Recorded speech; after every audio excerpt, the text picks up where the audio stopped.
Look, I thought I'd done enough to win the fight. Don't get me wrong, it wasn't as clear cut as I'd initially wanted it to be, but I definitely thought I'd done enough. I genuinely think he took way too much punishment, and that's.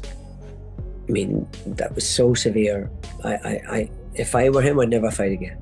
Well, Wardley showed his limitations and his lack of pedigree, and he was very crude with that right hand over the right hand attack, but he showed so much heart and guts and desire. He just kept going for it. He was never going to quit, was he? He was never going to turn around and fold or take a knee and quit in there. Fabio Wardley has finally broken his silence following the shocking announcement of his retirement. Speaking openly about the emotional aftermath of the defeat, Wardley admitted that the loss left him feeling completely shattered, both mentally and emotionally. He revealed that his confidence and fighting spirit have been deeply damaged, confessing that he now feels exhausted by the sport and uncertain about continuing at the highest level. Wardley explained that he desperately needs time away from boxing to recover mentally, admitting that the pressure and pain of the defeat have drained him to the point where retirement is becoming a very real possibility.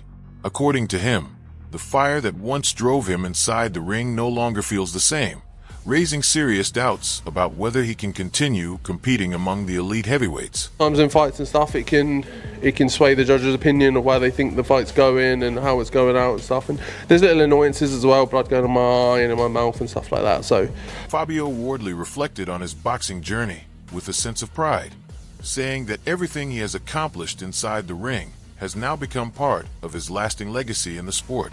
At the same time, he made it clear that he no longer wants to endure that kind of brutal punishment over and over again.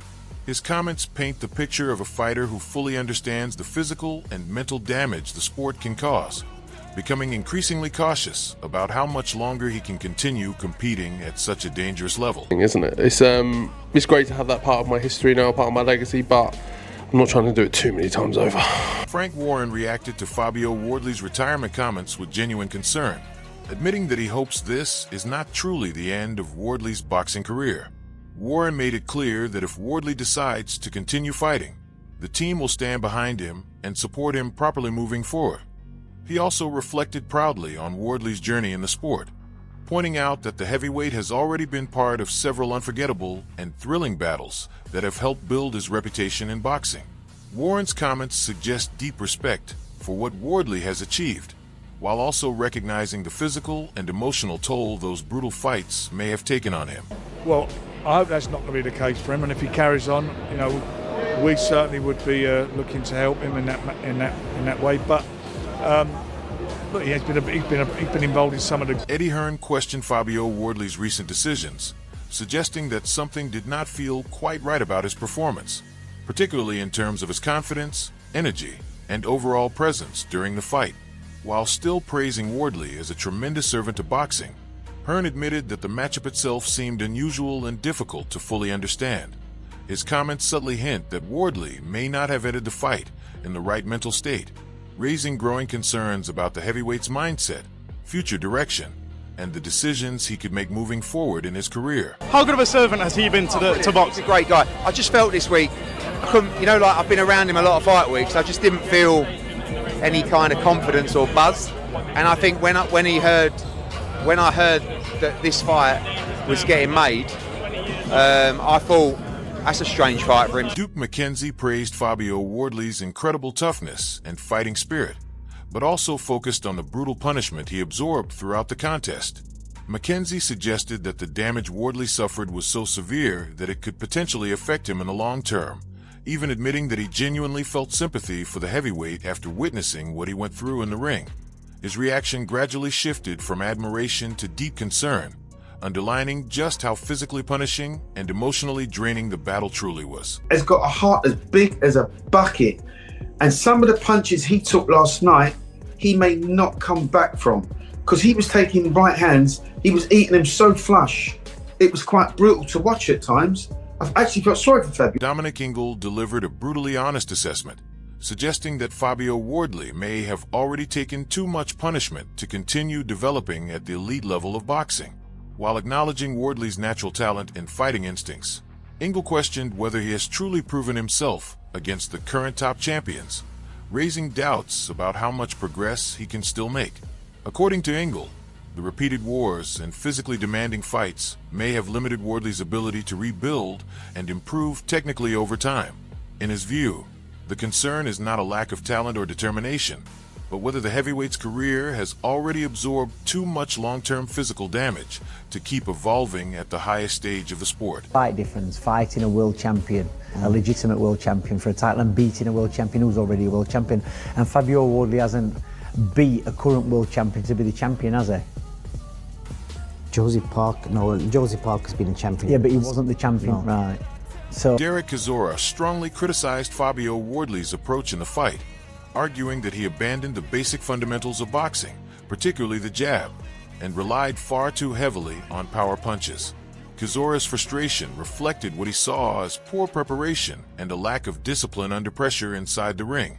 According to Chisora, Wardley moved away from structured boxing and instead fought recklessly, choosing wild exchanges over smart tactics.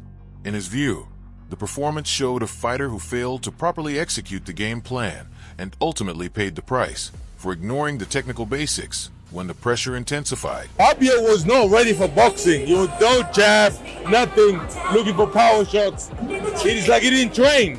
He was busy commentating. Little bastard. He was supposed to fucking train in the gym. How many jabs did Fabio chuck? Less jabs. He didn't chuck no jabs. He didn't do anything we've seen before. Carl Froch broke down Fabio Wardley's performance as technically flawed, criticizing the crude nature of his attacks and his inability to properly control distance throughout the fight. Froch believes Wardley became too focused on searching for a knockout instead of sticking to disciplined, intelligent boxing. While acknowledging the success Wardley has enjoyed during his career, Froch warned that moments of naivety and poor shot selection ultimately cost him badly in this contest. According to his analysis, Wardley's failure to maintain core fundamentals, particularly foot positioning, timing, and balance, left him dangerously exposed against a more composed and technically sharper opponent. Fabio Wardley neglected all of his little bit of boxing skill, what he's learned over the white collar and through the fights that he's been involved in. I mean, he's had a fantastic career, and I don't think this is the end of Fabio Wardley at all, but he showed that he's a bit naive and a bit green. Like I said, his attacks were very crude. I don't know what Ben Davison should have been telling him. Stop throwing that overhand right from out of range. He's looking for the knockout punch. He's not even got his feet in range. Wade Plemons delivered a deeply concerning breakdown of the fight, focusing on Fabio Wardley's alarming condition during the later rounds. He described Wardley as stumbling, disoriented, and seemingly struggling to fully understand what was happening around him as the punishment continued to build. Plemons became increasingly worried while discussing the level of damage Wardley was absorbing, even questioning the ringside safety measures and medical oversight during such a brutal contest. Although he praised Wardley's incredible toughness and granite chin, he also emphasized just how dangerous the situation had become, suggesting the fight crossed into genuinely worrying territory as the rounds progressed. Where Fabio is stumbling around, he's not even aware of his surroundings, it doesn't look like. The doctors are checking on him round after round, and I said Daniel had big stones to get off the canvas. Fabio Wardley's got a chin of iron because he ate some absolute nukes. Shots that put Anthony Joshua on the floor from Daniel Dubois and probably would have put a lesser man in the hospital that night. I mean, I'm sure Fabio's in the hospital now, but stretcher job. Barry McGuigan strongly warned against the idea of an immediate rematch, insisting that the punishment Fabio Wardley absorbed was simply too severe to risk going through again. McGuigan believes that continuing to fight after taking that level of damage could become extremely dangerous for Wardley's health and long-term future. His reaction carried a serious and protective tone, focusing far more on safety and well-being than on competition or entertainment. McGuigan made it clear that, in his view, Wardley has nothing left to prove by jumping straight back into another brutal battle and should instead step away from immediate danger. According to him, either retirement or at least a lengthy break from boxing would be the safest and most responsible path following such a physically punishing encounter. I don't think he should fight. I genuinely don't think he should take that rematch. I think that's too dangerous. I genuinely think he took way too much punishment, and that was so severe. If I were him, I'd never fight again. Johnny Nelson gave a detailed tactical breakdown of Fabio Wardley's performance, explaining that he actually began the fight impressively with good structure, sharp jab work, and controlled movement around the ring. However, according to Nelson, everything started to unravel once Wardley's original strategy stopped producing results. Nelson pointed to the clear absence of a backup plan, which caused Wardley to gradually lose his shape, discipline, and composure as the fight moved into the middle rounds. He stressed that elite-level boxing is built on adaptability, and without the ability to adjust under pressure, even the strongest start can quickly fall apart. In Nelson's view, Wardley's downfall came from his failure to respond tactically once the momentum of the fight shifted away from his initial game plan. First half of the fight, he kept his shape. You know, the jabs were working, dominant head to body, kept slinging that big right hand over the top. Now and again, he's whip it up the middle. He had good feet for a big guy, good feet. And I thought, you look the part. But then there was no plan B that he could rely on if that didn't work. And you saw from round 6, he lost his shape. The shape had gone because there was no plan B. You know, when he'd get hit, it was like he'd completely turned. And trust me, this boy's got no coward in him. David Haye praised the contest as one of the most thrilling heavyweight fights seen in recent years, highlighting the relentless back-and-forth action and the raw intensity displayed throughout the battle. Haye expressed huge admiration for both fighters, applauding their bravery, toughness, and willingness to stand and trade punches under immense pressure. In his view, the fight represented everything fans want from elite heavyweight boxing: drama, heart, danger, and non-stop excitement from start to finish. Haye even suggested that the battle was so entertaining it could be watched over and over again, showing the enormous respect he has for both men and the unforgettable spectacle they produced inside the ring. I've never seen a heavyweight fight that captivating, that entertaining, round after round, backwards and forwards. The heart on these guys, the balls, the bravery. That's what you want to pay. That's what you want to.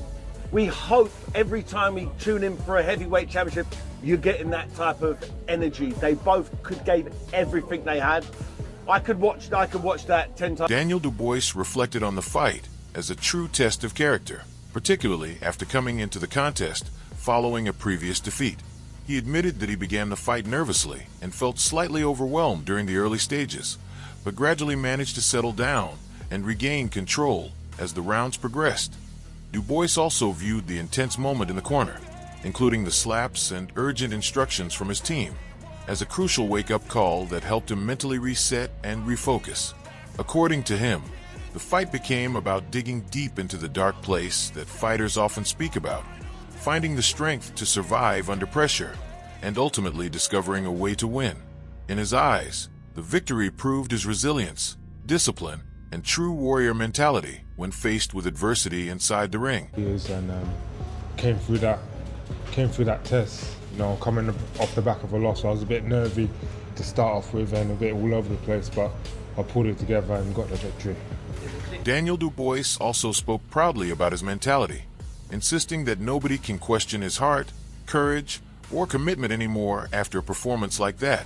He dismissed all the past criticism surrounding weakness or quitting, believing this victory proved his toughness and resilience at the very highest level of heavyweight boxing. His tone was confident and determined as he reflected on the achievement of becoming a 2-time heavyweight champion. For Dubois, this was far more than just another win. It was a powerful statement that silenced doubters, restored belief in his abilities, and potentially opened the door to even bigger opportunities in the future of his boxing career.